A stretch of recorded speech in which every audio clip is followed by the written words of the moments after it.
just to have a quick recap, in the last two talks, in the first talk we discussed how everything is a soul, even material energy is a soul. And in the next one, we discussed about the three aspects of the soul. And we discussed various terminologies and how we can apply that concept of three aspects of the soul to the study of matter.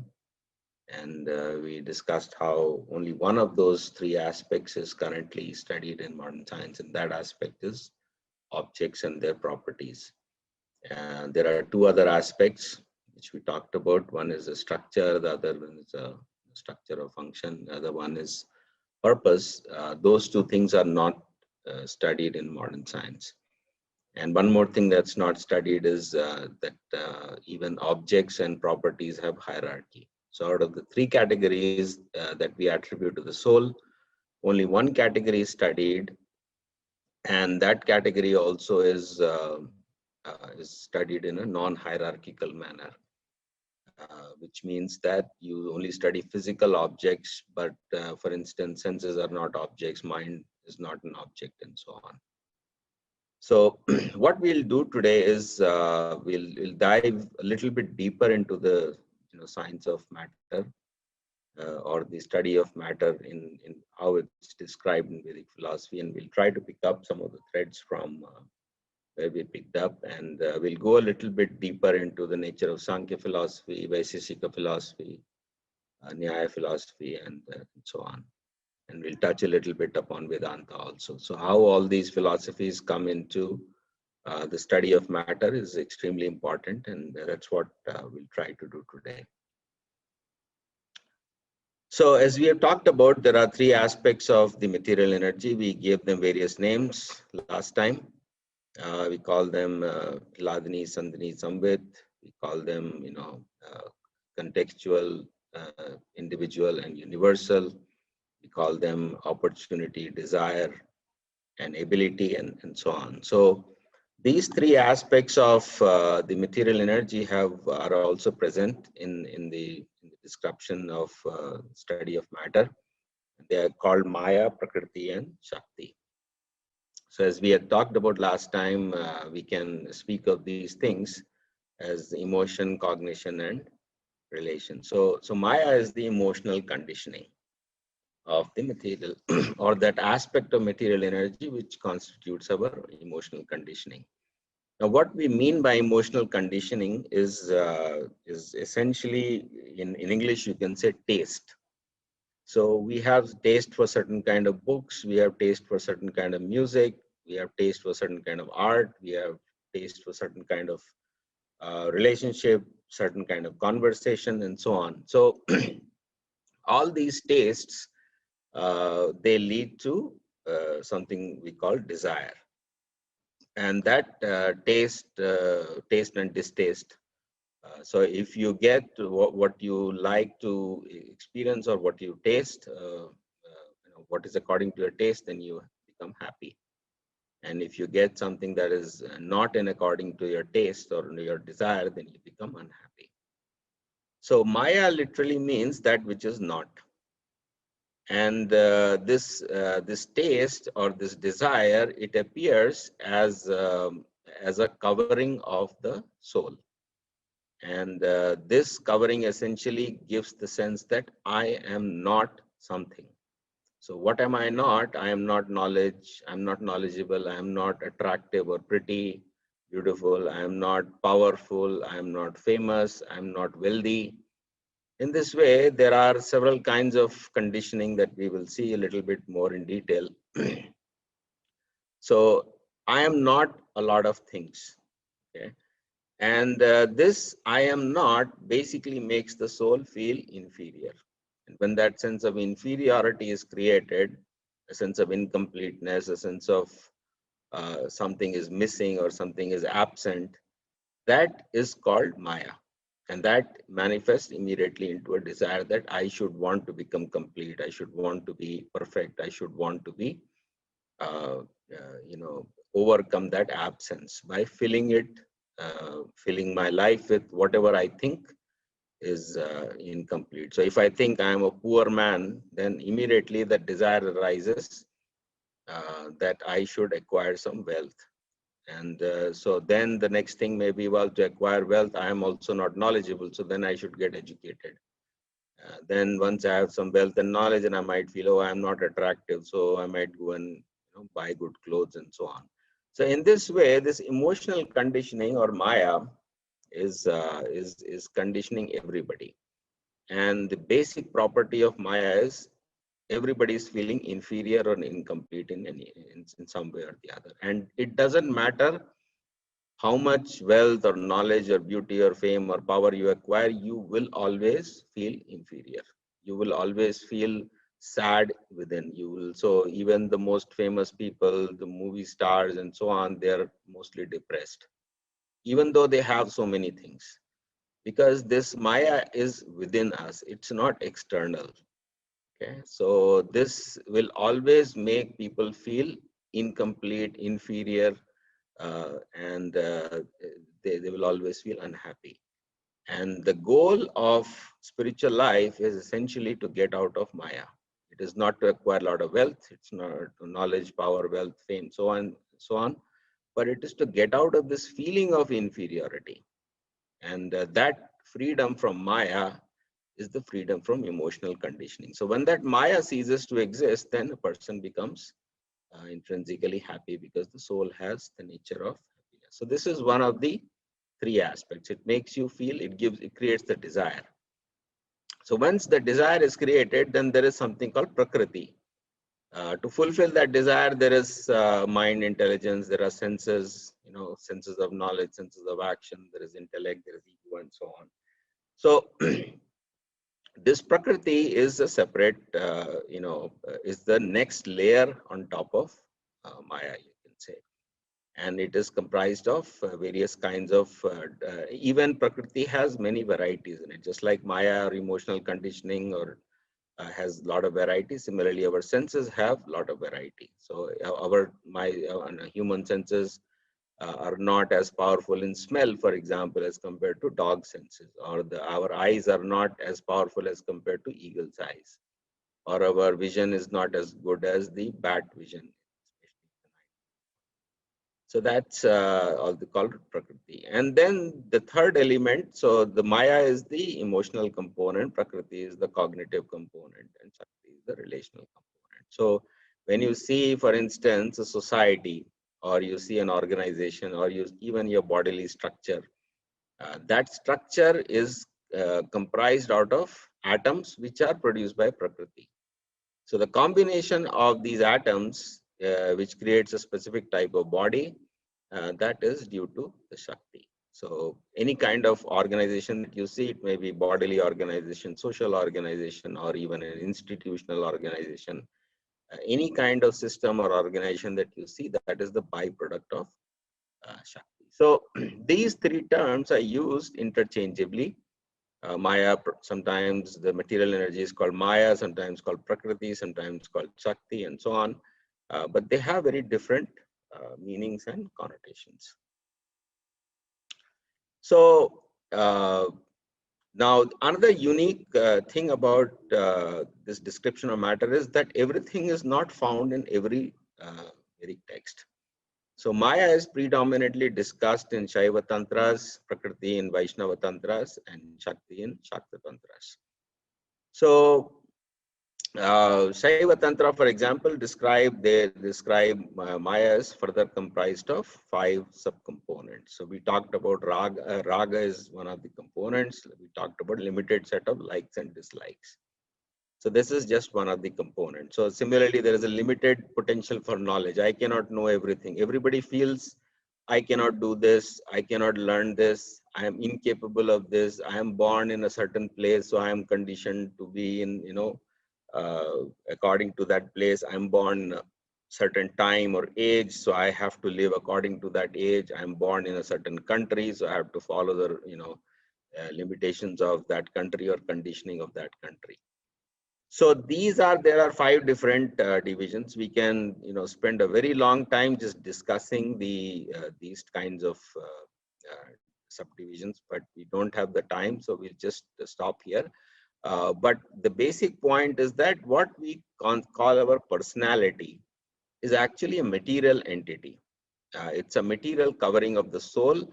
It begins in a limited set of likes and dislikes. Then that becomes a limited set of potential for knowledge. It becomes a limited ability to do things. It becomes a sense of limitation of the place. I'm only in one place. I cannot be everywhere. Or I'm only in one time. I cannot be different place at different times. So these are the senses of, or I'm a byproduct of, my birthplace. I'm a byproduct of the era or age in which I'm born, and so on. So these are this is what Shaiva Tantras, they describe in detail how our personality, which is created by Maya, is produced. So there are 5 components of Maya. Similarly, there are 5 components of Prakriti. These are discussed in Vaishnava Tantras, and these are called thinking, feeling, willing, knowing, and acting. This essentially covers, everything that Sankhya talks about. So thinking is called Chitta in yoga and Sankhya philosophy. Feeling is called Prakriti. Again, these are this feeling is actually a cognitive. It's not the emotive sense of feeling. So, for example, our cognition to judge that somebody is feeling pain, so is because of this feeling entity. So there are certain people, for instance, they cannot perceive emotions in other people, but they have their own emotions, right? So they can feel happiness and distress, but they cannot perceive the existence of emotions in anybody else. So we say that, we call that lack of empathy. So this is the presence of empathy or the lack of empathy. So this is a perceptual sense. I mean, this is the capacity for perception. Similarly, there is a willing. Willing is also called judgment in English. So there are many types of there are 3 kinds of willing. Again, each of these 3 things can be further divided into different things. So you can think in 3 ways, you can feel in 3 ways. Willing is also divided into 3 ways. They are called Mahatattva, Ankara, and Buddhi. So we talked about last time briefly that there are judgments of right, good, and truth. So if we want some time, we'll discuss in these things in a lot of detail. The knowing is called mind or manas. So knowing essentially is the ability to represent meanings about the world. So for example, if you're going on the street, your senses will see red light, but the meaning is stop. Okay. And then your willing can be, oh, this is why is this light red for such a long time? Okay, so I might not feel good about it. Or you might say, I see a red light, so I must pause or wait there on the stop sign, and because that's the right thing to do, and so on. Or you might say, oh well, nobody is there on the street, so let me just go across on that road because there's nobody. So willing also has many components. So and similarly mind. So mind is the representation of meaning, and then finally there are senses. So that's called acting. There are 10 senses of knowing and action. So there is a very elaborate description. It's called Sankhya philosophy, and these things are discussed. Sometimes some places in more detail, some places in less detail, but a very summarized description is given in terms of these 5 aspects. Then there are Shakti also is described in the Shakti Tantra in terms of 5 aspects. These are called creation, annihilation, maintenance. This is Srishti and maintenance and annihilation. These 3 are generally talked about very commonly, but there are 2 other things which are called revelation and hiding. So even material energy, even though it exists as a possibility, but certain things are impossible at certain periods of time. So for example, we talked about in the first lecture that dinosaurs are not possible right now. So there is a stage in the material creation, in which, which is called unmanifest or avyakta. That avyakta is the hidden condition, and then there is a revelation, which means something becomes possible. After that becomes possible, we get the choice to exercise it, and then, like for example, some souls can be born into a dinosaur body, or cars have become possible for the last 100 years or so. So we can buy a car, and so we can get certain kinds of experiences. And so with the passing of time, the Shakti causes the revelation and hiding. So certain things become impossible and certain things become possible. And once they are possible, within that, there is a creation. So you can manifest that possibility, that's called a creation. You can unmanifest that possibility, it's called annihilation. Or when if it has been manifest, just to maintain it, just to keep it there, which we call stability of objects, it's called. That's also a Shakti, it's called the maintenance energy. So this is, in this way, there are 5 components of Maya, 5 components of Prakriti, and 5 components of Shakti. This is a very summarized description. And in each of these things, we can, elaborate and discuss for a very, very long time. This is a very elaborate philosophy. So in a very summarized understanding, there are 3 kinds of descriptions of matter are there. Accordingly, there are 3 schools in Vedic philosophy: Shaivism, Shaktism, and Vaishnavism. So if you pick up Vaishnava books like Vishnu Puran or Srimad Bhagavatam or Bhagavad Gita, you will see a description of Prakriti. And if you pick up the Shaivism books, then you will see a description of Maya. If you pick up Shakta text, then you will see a description of Shakti. So these things are there because different people are inclined to, practice spiritual emancipation using different understanding. So for example, in the Vaishnava text, we'll talk about sense control and mind control. But in the Shakta text, they will talk about, the how to manipulate the body itself. That's why it's called Tantra. And in the Shaiva text, they will talk about how to control your feelings and emotions and change your personality and things like that.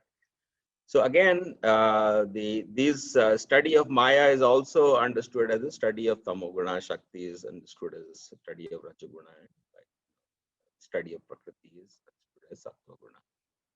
So again, these 3 modes appear. There are 3 divisions of the material energy, and these 3 divisions in turn are reflections of the 3 aspects of the soul. So this is the relational aspect, this is the cognitive aspect, and this is the emotional aspect. So once you understand the nature of the soul, then you can begin to coagulate or assemble all these things together, and it becomes relatively easier to understand what they are actually talking about. So this framework is very important, and that framework simply comes from understanding the nature of the soul.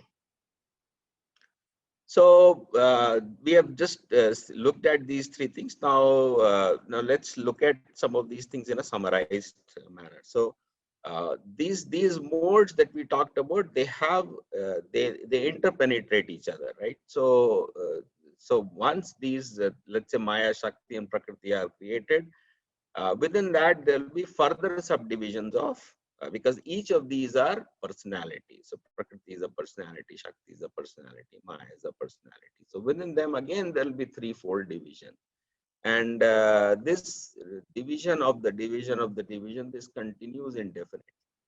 But the principle of the division is always 3 modes are there. So that's why I have shown like Maya, Shakti, Prakriti 3, and then further divided by 3, further divided by 3, and Prakriti is also further divided by 3. So each of these further divisions, in subdivisions, again can be understood in terms of 3 modes. And if each of these are further divided by 3 modes, they can again be understood in terms of 3 modes. So context is very important. If you understand the full hierarchy of how one bigger thing gets divided into smaller and smaller and smaller sub aspects. So this is so in the previous slide you saw, and you saw there was a 3-fold division and there is a 5-fold division also. So this is a summary of the Sankhya Sutra system of philosophy, where five-fold division is also discussed, and a three-fold division is also discussed. And these threefold and fivefold are basically the same thing. It's just that one of the three aspects is further divided by three aspects. So when the further division happens, then those three are counted and the other two are counted, and those 3 plus 2 becomes the fivefold division. So this fivefold division is not a unique, different kind of thing. It's a variation of the threefold type of division. So for example, you can see here, so you can say when the universe is created, then there is something called niyati. Niyati is the history or the past, what is fixed in terms of what has happened in the past. And this niyati comes from Lord Shiva, and along with his Shakti. And Shakti is essentially controlling the material nature, and Lord Shiva imparts this niyati.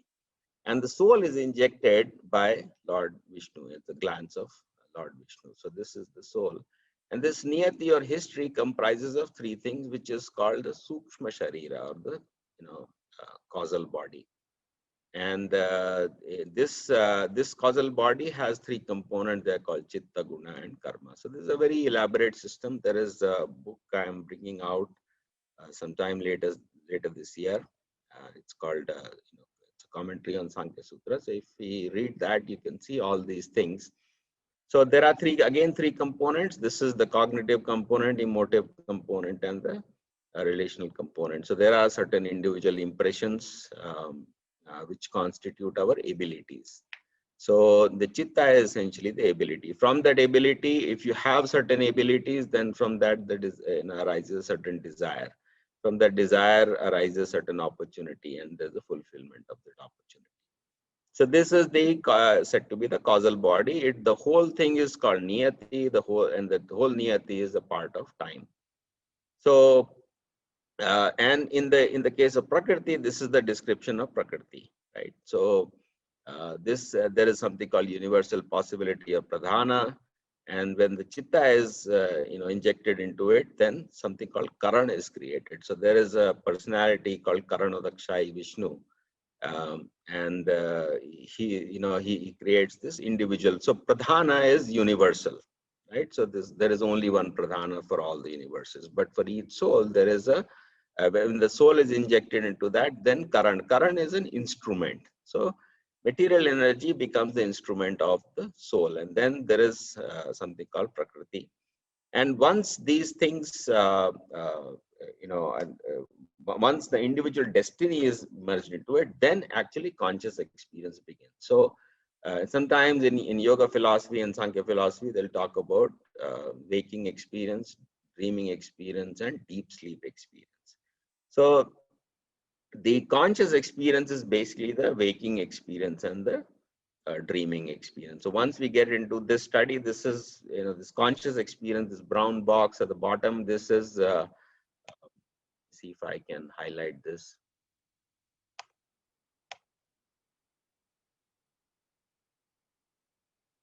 Right. So this conscious experience, this is the beginning sometimes of Sankhya, where they will begin by Mahatattva, then Ahankara, then Buddhi, then Manas, then Indriya, and so on.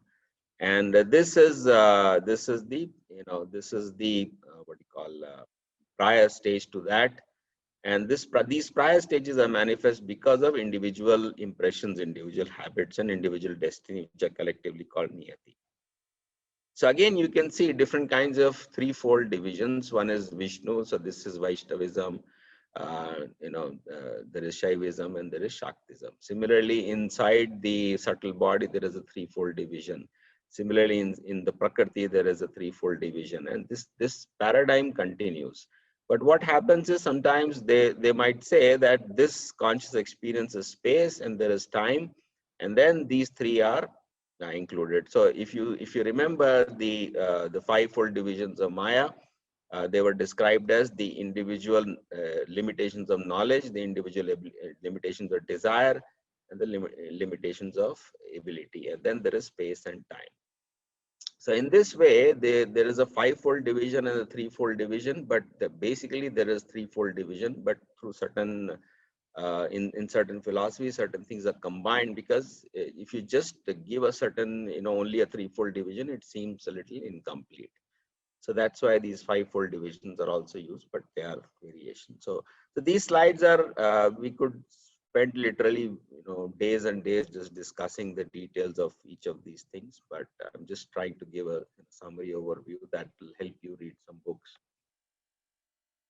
So these mode, this is a very simplified picture. This is why the universe is described like an inverted tree. And that inverted tree is that basically there is a dominant and subordinate nature of the modes. So like I have depicted that Sattva-guna, Tamo-guna, Rajo-guna as three circles here, different colored circles. But in this case, Sattva-guna is dominant and Tamo-guna and Rajo-guna subordinate. But in this case, Tamo-guna is dominant and Sattva-guna and Rajo-guna are subordinate. In this case, Rajo-guna is dominant and Tamo-guna and Sattva-guna are subordinate. So depending on the context, you can find every permutation and combination.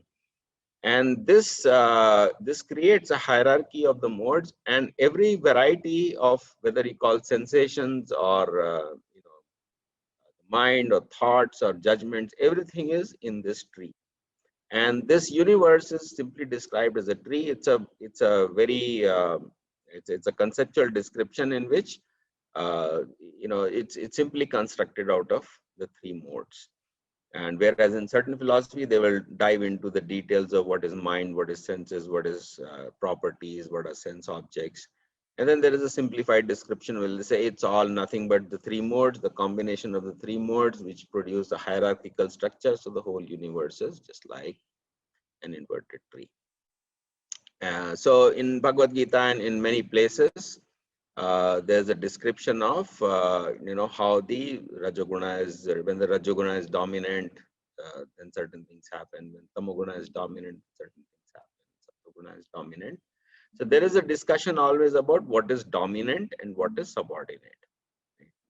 So this is the construction of the tree. I see some people raising hands. I think it'll be good if you just wait for some more time and ask questions towards the end.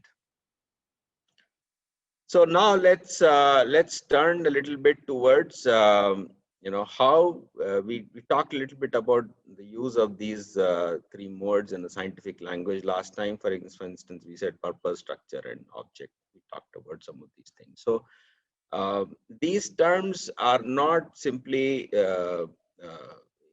something that I was talking about. They are actually there in different schools of Vedic philosophy. So, for example, Vaisheshika uses these terms as last time I used universality, individuality, and contextuality. So they are called Saman, Visheshan, Samvaya.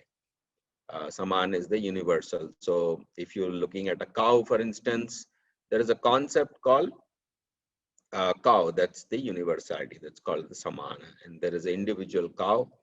It's called the Vishesha. And similarly, Vishesha also has another meaning, which is the details of the Samana. So you can say there is a cow and it has body parts, like there's a there is a tail, there are legs, there is a stomach and head, and so on. These are also called Vishesha. So Vishesha has two meanings. One is when the Samana becomes detailed, that is also called Vishesha, and the parts of the Samana are also called Vishesha. So once these parts are created, this is the connection between the part and the whole is called Samvaya. That creates the context. So for example, your stomach is working not because of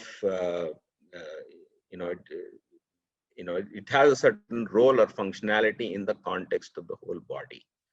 So stomach has a role, hand has a role, your head has a role.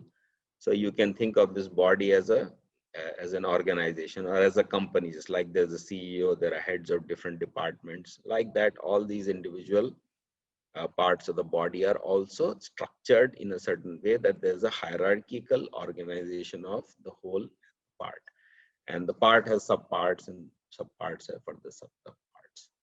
So this is one way in which Vaisheshika uses these terms. There is another language that is used, which is called Dravya, Guna, and Kriya, so object, quality, and activity. So the Guna is the is the division. So this guna term is different from the use of the term guna in Sankhya philosophy. So this guna literally means quality. This is the representation of tamoguna, kriya as rajaguna, and dravya, or the object is sattva. So these three terms are used in various ways in different philosophies. So we just have to spend time in understanding what these three modes are, and we can understand that if we understand the spirit soul. So again, this picture tries to summarize that. In the first lecture, we had put up a very big picture which said, there is God, and there are three kinds of energies manifesting from God. This is more detailed of that same representation of that picture, where you have in the material world there is time, which is the representation of God. There is space, which is also called Prakriti, Shakti, and Maya, and there is a Jivatma, or a soul. So this what we call space has three further components, like we talked about, and each of these three components have five further divisions. So like in Vaisheshika, they talk about objects, qualities, and activities. Similarly, we can think of this individuality as the objectivity, the universality as the qualities, and contextuality as the activities. If something seems very hard, it is going to be very hard, because it's these modes, like we talked about in the last lecture, they have numerous aspects. There are many ways to understand them, but through repetition and through practice, you will begin to understand why these various names are used for these modes. So Krishna says in Bhagavad Gita, Bhumi apo analavayu khamana buddhi revcha ankaratyamme. So this is even another summarized description, where you have a threefold description and a fivefold description, and these two descriptions are combined, where mana, buddhi, and ahankara, this is individuality, universality, and contextuality. So when we talk about the buddhi,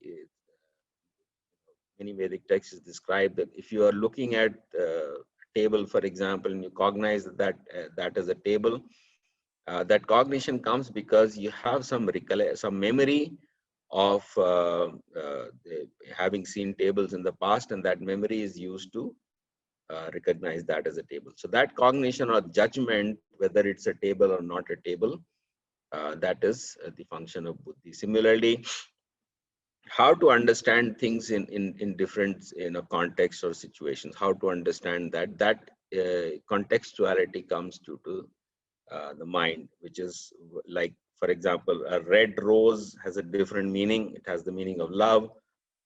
A red light has the meaning of danger, and a red cross has the meaning of life. So there is something, so whenever red is combined with a rose, it means love. Sometimes when it's combined with a light, it means danger or stop, and sometimes it's combined with a cross, then it means life. So by the combination of these three things, how do you get new kinds of meanings through combination? That is what the mind does. So again, threefold and fivefold. This again description is there. So this is how you can see. We can double click into some of these categories and go very in depth. Similarly, we can also summarize them, and sometimes summarized descriptions are presented, sometimes very detailed descriptions are presented. Sometimes there's detail inside each individual category, so it becomes very complex, and it becomes very difficult to understand. But if you keep this threefold and fivefold picture in mind, then it's very easy to grasp these things. Now let's turn to how to understand these things in a modern language in terms of logic and philosophy, and keep aside some of these scriptural descriptions that we have covered so far. So let's get into some of that. So there is a doctrine called Satkaryavad. This is a Sankhya philosophy doctrine, but it is used in practically all systems of philosophy. The name Satkaryavad is used prominently in Sankhya. And this doctrine essentially says that the effect exists inside the cause and it manifests from the cause. So you can think of a child being born from a mother. Okay, so the child is born from the mother. The potentiality for the child existed in the mother, and the mother has produced the child. Okay, which is quite a different way of thinking than modern science, which says we combine two things and a third thing is produced. Okay, and so in Sankhya philosophy, what it'll say, the external thing that you think you are combining with is just a trigger for the potentiality to manifest.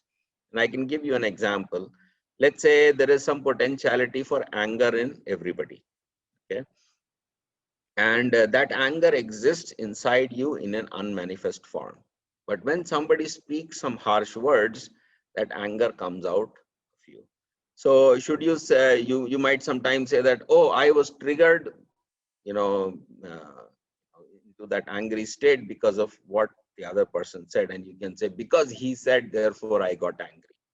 But a deeper understanding is that that anger was always there inside you, and it was just waiting for some external trigger.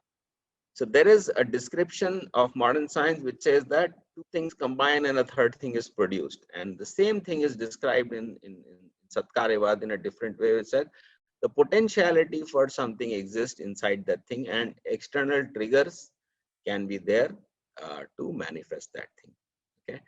And similarly, when that trigger disappears, then the effect goes back into the cause. Okay, so let's say if the person who was making you angry went away from that place, then your anger might subside. So what has happened is the anger has gone back, but it has not completely disappeared. The angry state potentiality is still there in you, and it might burst out any time.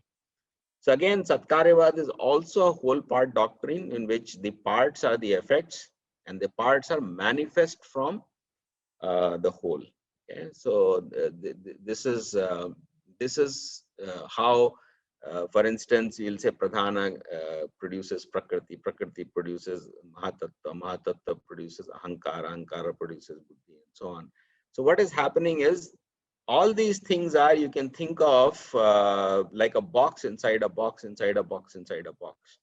So when all the boxes are closed, then everything seems like there is only one box.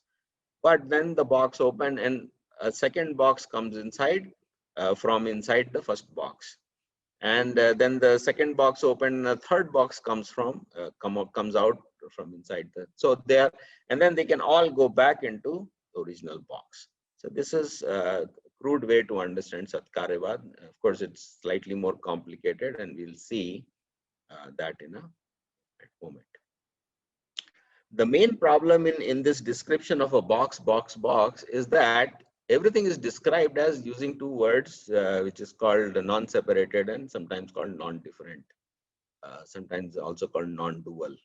Non-duality is a different thing, but two terms are used, non-different, which is abheda, and non-separated, which is called avyatireka. So these two terms are frequently used all over philosophical texts. So what is actually non-separated and non-different is very problematic, because let's say you take one box out of the other box. Once the box has been taken out, the previous box becomes lighter. Okay, you can think in terms of an ocean. You take out some drops from the ocean, and that ocean will dry up eventually. Or you can say a candle, gives out light. So after some time, the candle will die out. But what happens is in Satkaryavad and in other systems of philosophy, this does not happen. Okay, so the parts are removed from the whole, but the whole remains intact. Okay? And this is a very general principle. It is stated in Ishopanishad, Purnamadaha Purnamidam Purnat Purnamudachyate Purnasya Purnamadaya Purnameva Vashishyate. So the whole is taken out of the whole, and the balance after the whole is taken out is also the whole. It's not reduced. Purnameva Vashishyate. So what is remaining is also Purna. What has come out is Purna, and when the two were merged together, that was also Purna. So this is important. This is very impossible to understand in our physical thinking, but this is what Satkaryavad tries to explain. Okay. And so since both are Purna, therefore you can say there is a part and there is a whole, because the part came out of the whole. Okay, but since they are both complete, the whole does not reduce to the parts, because the whole has not been reduced. Purnameva vashishyate. So the whole is still there. Therefore, reductionism that is frequently used in modern science, where the whole simply reduces to the parts, is not accepted. And similarly, the parts do not go back into the whole and dissolve into the whole. That is what Advaita philosophy does, and it's rejected everywhere. So it's not that you put the whole back into the previous whole, and this whole got dissolved into that. It's like Advaita philosophers give the answer or give the example of drops put into the ocean and the drop merged into the ocean. I cannot find the drop. The answer is no. If you put the box inside the bigger box, the individual box is still there, but you might not be able to see it unless and until you open the box. So this is the problem, that it leads to this idea that even if you remove things out of something, the thing that you're removing it from is not reduced. So, and because it's not reduced, then you cannot actually say that this part is totally separate from the whole, and you cannot say that the part and the whole reduces to the part. So this leads to a very complicated doctrine which is called non-separation and non-different, and it is contrary to modern logic. There is no physical example or illustration by which you can understand this, and this is why understanding all of Vedic philosophy becomes nearly impossible. Now this difficulty or impossibility is pervasive if we think of reality in terms of concepts. And this is the work that I've been doing for several years now, trying to explain why it becomes impossible and why a different kind of thinking is required to make it conceivable. Okay. So semantic thinking is what I call semantic thinking. It's in Mimamsa philosophy, it's called Arthvad. Arthavad is just like you have Mayavad, similarly you have Arthavad. So Arthavad simply says that everything in this world is simply meaning, and this meaning is produced from a previous meaning, and it can go back into that meaning. So here is an example of you can think of an idea called mammal, and its instance is like a dog and a cat. So there are three ways in which we can describe the concept mammal. One is the transcendent idea, which exists before a dog and a cat exists. So this is, you can say that there's the idea exists even if dog and cat do not exist. Mammal is pretty clear to me. But when this idea manifests into a dog and a cat, at that time you can say mammal is nothing but the set of all the dogs and cats and cows and donkeys and horses and zebras and things like that. So you can collect all these things and say the set of all those things basically defines mammal. But the problem is, how do you put a dog and a cat into that set, and why don't you put a bird into that? Okay, so you have to be able to see each individual species and say, that is a mammal, therefore I can put it in the mammal set, and therefore I can construct the mammal set, right? So the third situation is required, where you have to be able to identify each individual entity as a mammal. So that means the mammal is inherent or immanent inside each of these. So this creates a very difficult paradox, where mammal is actually three things. It's a transcendent idea, it's an immanent idea, and it's a collection of these three things. And these three descriptions, they actually lead to a contradiction, because the mammal here is outside, mammal, a cat and dog, but here it is inside. And these two things are separate, but the same thing is inside two things.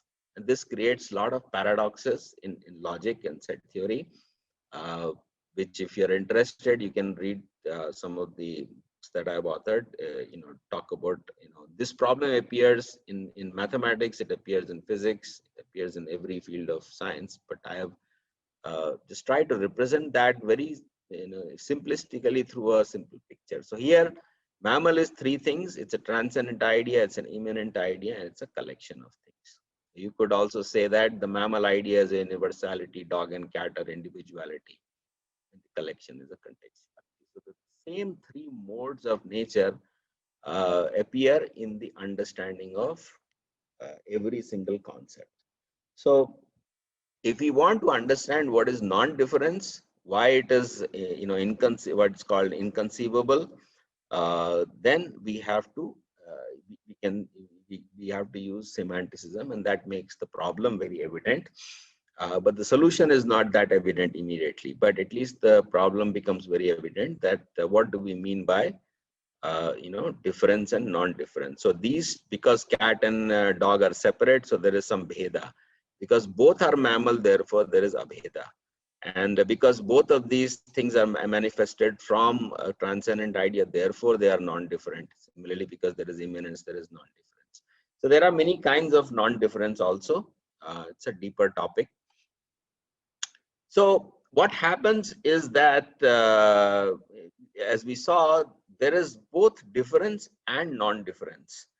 And difference is very easily conceivable. Like, so you can say A is a collection of B and C, or mammal is a collection of dogs and cats. And this is very easily understood. We can call that set theory, right? So sets are formed which have collection of objects, and the set is different from the object. That's very easy to understand.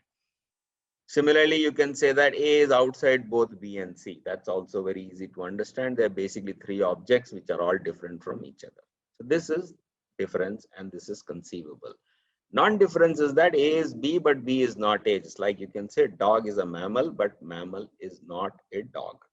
Okay, and that happens because mammal is immanent in the dog. So you have to say that dog is also a mammal, but mammal is transcendent to the dog. Therefore, mammal is not a dog. Okay, and similarly, A is inside both B and C. Mammal is in both dog and cat. So how can something that was outside of both B and C be inside both B and C? Okay. Similarly, something that was a collection of B and C could be in, has an identity which is A is B, but the reverse identity is not there. So basically, in terms of logic and thinking, all modern science is constructed out of this difference, which is called dvaya or duality and things like that. And even to study matter, we have to get this bheda philosophy, which is difference and non-difference, and that requires us to have semantic thinking. So even the study of matter is inconceivable in Vedic philosophy because both difference and non-difference are being employed simultaneously. And this is very trivially easy to understand. This is very difficult to understand, but when you combine both these two, it becomes extremely hard to understand. So as we have seen, this non-difference comes from two unique ideas. One is that of Satkaryavad, which is that everything expands from a source, right?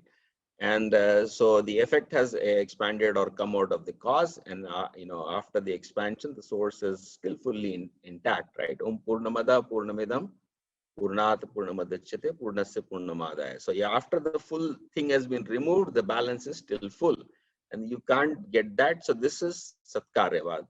And the second problem is that the source from which it has come is also become immanent in that, right? So in the Srimad Bhagavatam, it is said, Vadanti tattva vidastattvam yat jnanam advayam brahmeti paramatmeti bhagavaniti shabdate. So in terms of this previous picture, you can say there is a transcendent individual which is called Bhagavan. Then there is an immanent person which is called Paramatma, who is inside everything. And then the collection of all these things is called Brahman. So the same truth is understood in three ways: as a transcendent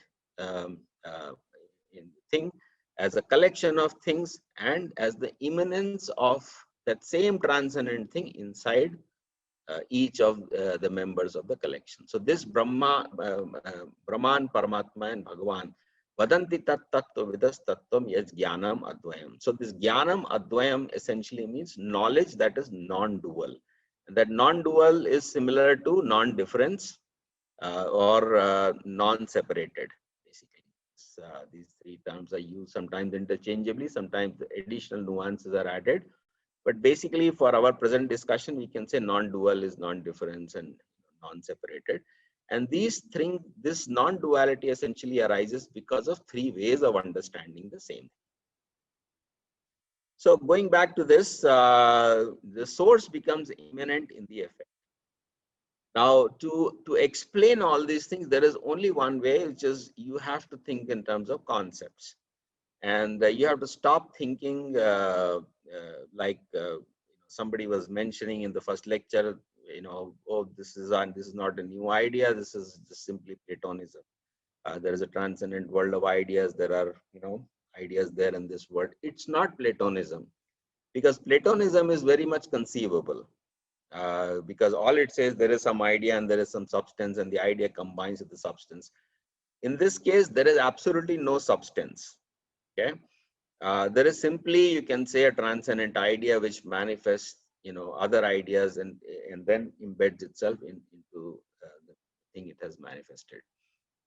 So this type of semantic thinking is not Platonism. It's not simply idea and substance, because there is, number one, there is no substance. Number two, idea comes out of an idea. It goes back into the idea. And once something has come out, the original idea gets embedded in the idea. So this is a very complicated doctrine, because it essentially involves this principle of non-duality, non-difference, non-separation. So this is a restatement of that. Two principles are conceivable and two principles are inconceivable. So they are sometimes conceivable is bheda or difference, inconceivable is non-difference or abheda. So there are, in the evolution of Vedanta philosophy, there has been a very big progression from Advaita, which simply says this is all one, to something that says there is an object with property, which is called Vishishta Advaita. Then on to the discussion of Dvaita, the Shuddha Dvaita and things like that. And then there is Bheda Bhed, and then there is Achintya Bheda Bhed. So when the Bheda Bhed philosophy was presented, it was thought that we would be able to somehow reconcile this conceivable and inconceivable, or difference and non-difference simultaneously. We'll be able to explain that. But after some time, it was realized, and Sri Chaitanya Mahaprabhu, he was a Nyaya philosopher, and he was very expert in logic, and Nyaya deals with this problem in a very peculiar manner, which I'll shortly come to. But they recognize that this problem cannot be solved in conventional logic. Something cannot be Bheda and Abheda. Something cannot be different and non-different. And that's why this adjective achintya was added. And it's not simply, it's a very deep philosophical point. It is firmly based in the nature of logic. We have to understand how that is. So if you understand these things that we discussed so far, it will be very clear how it is, why it is achintya. So, but it can become chintya, it can become conceivable if we start thinking in a new way, which is that we have to start thinking in terms of concepts. Okay. And if you think in terms of, let's say, an ocean or a drop, or we think in terms of physical objects, a box inside a box, it might help us understand some aspects of this philosophy, but ultimately we cannot explain that, because you remove a box from the other box, the first box becomes light. It cannot be called Purna again. And this principle of inconceivability or difference and non-difference is pervasive. Okay, it is not simply about matter. It's not simply about soul. It's not simply about God, but everything, all of them together. So this Bheda principle applies even to soul and God, for example. There is a difference between soul and God, and there is a non-difference between soul and God. Okay, the non-difference is that soul is part of God, and the difference is that even if the soul leaves God, God is still complete. Okay, so even if all the souls leave God, God is still Purna. Purnat Purnamadichyate. If also all the souls they leave God, the balance is still Purna. Okay. Similarly, if the soul falls in the material world, the soul suffers. God is not suffering. So if you think in terms of physical parts, you can say my hand is a part of the rest of the body. If the hand is burnt, then everybody, I should, the whole should feel the pain. But in this case, even the part feels the pain, the whole doesn't feel the pain, and yet it is a part. Okay, and these things are not conceivable in terms of physical objects. They are only conceivable if you think in terms of concepts. And this idea is sometimes presented by saying that God is everything, but everything is not God. This is again the same principle. A is B, but B is not A. Or you can say a cat is a mammal, but a mammal is not a cat. So these are very fundamental logical principles. And this is why this seems inconceivable. It can become conceivable um, if we employ meaning. So I'll not go into further more details, but the basic principle is that modern logical principles of identity, non-contradiction, and mutual exclusion. Okay, these are the foundations of modern logic, and they are broken when we employ semantics. Like principal identity says, if A is B, then B is also A. But in this case, mammal is a cat is a mammal, but mammal is not a cat. So that is broken. Non-contradiction is again broken because same thing is inside two separate things.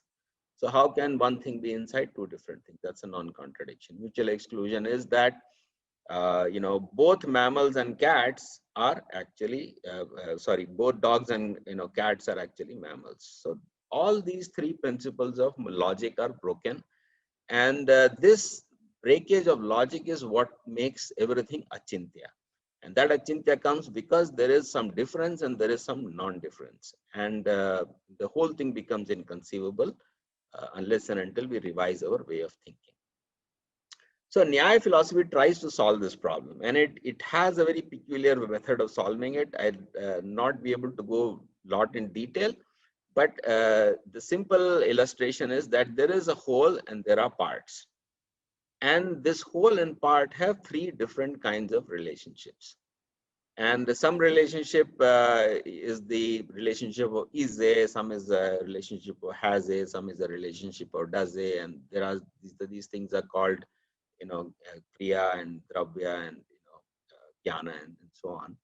And they try to solve this contradiction by saying that whole and part is not a single relationship. And so they describe, you can think of this problem in terms of a person and an organization. So the organization is the whole, and the person who works for the organization or belongs to the organization is a part.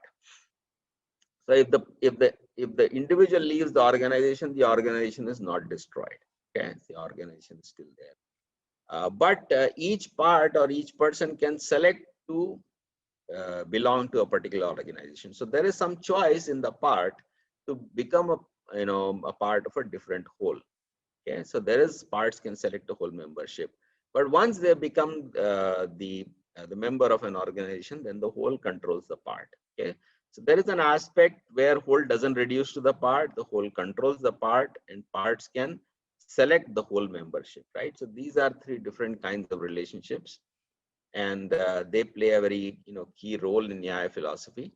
But it is not that because it's a philosophical description and not symbolic representation of that philosophy, right? So we are not easily able to translate this whole idea in terms of symbol manipulation. But even if you were trying to do a symbol manipulation, we still have to think in terms of three modes, right? So when does the symbol represent the whole? When does it represent the part? And when does it represent a relationship and things like that? So this is the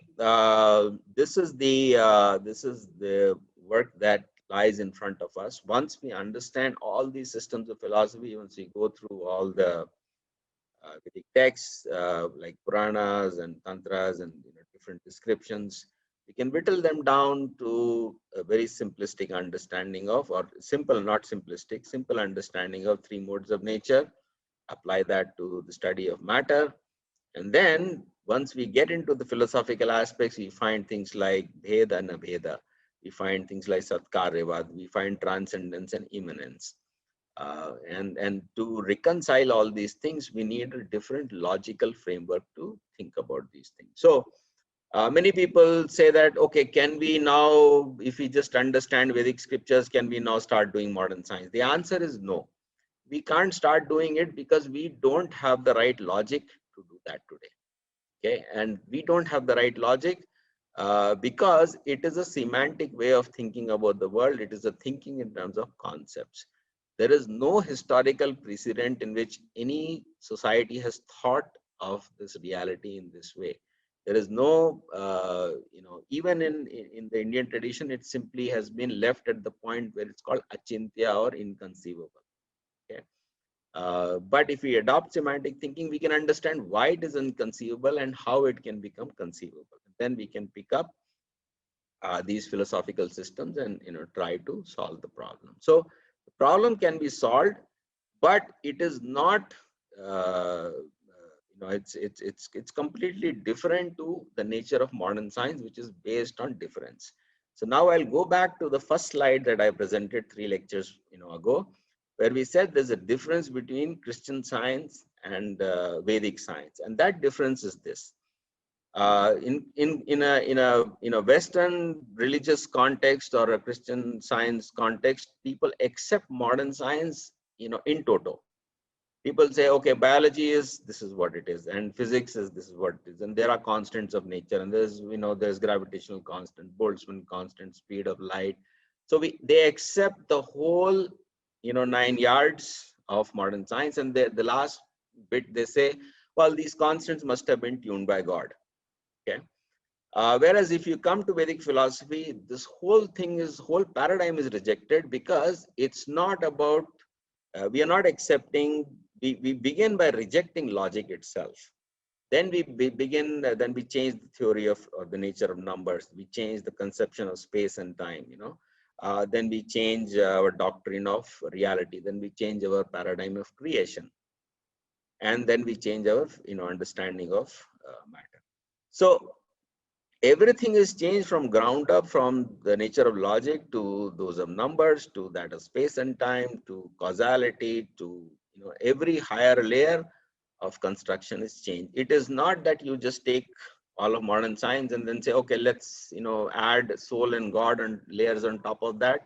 And if we just add that, then we got, this is not Vedic philosophy. Vedic philosophy is has to begin by understanding achintya bheda bhed. So that understanding comes very clearly if we study Sankhya, Nyaya, and Vaisheshika. So I'm trying to I've done several books in the past, applying these concepts to every field of science, like mathematics, physics, to biology, to psychology, to economics, and organization theory, and many subjects like that. So once I present all these things, people always ask, oh, this seems like all speculation and things like that. That's mostly because people have not gone in detail or in depth into any philosophical text. People are, and even if they're going to some text like we talked about, even that basic verse of Bhagavad Gita, where Dehino Asmin Yatha Dehe Kaumaram Yavanam Jara, even that verse is not understood. Everybody is thinking this body is some stuff or substance, and how the soul moves from one body to the other, they are not able to explain. When it comes to cosmology or any scientific topic, they think exactly in terms of how everybody else in the modern world thinks. So basically, there is a lot of subject matter here. There's a lot of depth and complexity, and if we are interested, then we can delve and spend time on this and try to understand, and we should do that. But I'll pause here at this, and hopefully this has been useful, and we can go into questions.